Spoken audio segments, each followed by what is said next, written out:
স্ট্রবেরির plant অনেকভাবেই কেনা যায়। প্রাইমারি যে দুইটা উপায় বেশিরভাগ মানুষ কিনে সেটা হলো সিড। বেশিরভাগ প্ল্যান্টের মতোই আপনি চাইলে স্ট্রবেরির সিড বা বীজ কিনতে পারেন এবং তারপর ওটা মাটিতে লাগাইতে পারেন, ওখান থেকে স্ট্রবেরি হইতে পারে। আমি যেভাবে কিনেছি স্ট্রবেরি সেটা হলো আমি এইরকম একটা জায়গায় সিড অর্ডার না দিয়ে, এটাকে বলা হলো বেয়ার রুট স্ট্রবেরি। এইগুলো সব ছোট ছোট গাছ যেগুলা গত বছর হয়েছিল, তারপর ওনার মাটি থেকে উঠাইছে ছোট অবস্থায় এবং তারপরে ওভাবে রেখে দিছে, পেঁচায় পেঁচায় রেখে দিছে। এবং এখন যখন মানুষ অর্ডার দেয় তখন ওরা ডেলিভারি দেয়।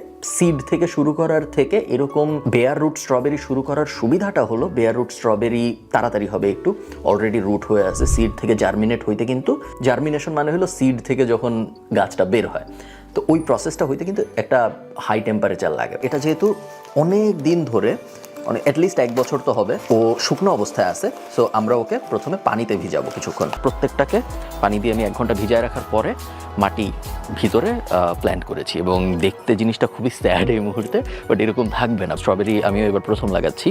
আমি ইউটিউব ভিডিও দেখে যা বুঝলাম সেটা হলো শুরুতে দেখতে এরকমই থাকে, একটু স্যাড, বাট সবসময় এরকম থাকে না। আস্তে আস্তে এটার ইমপ্রুভমেন্ট আসবে। এই মুহূর্তে নয়টা দেখতে এরকম। আশা করতেছি 2-3 সপ্তাহের মধ্যে ওদের চেহারার ইমপ্রুভমেন্ট আসবে।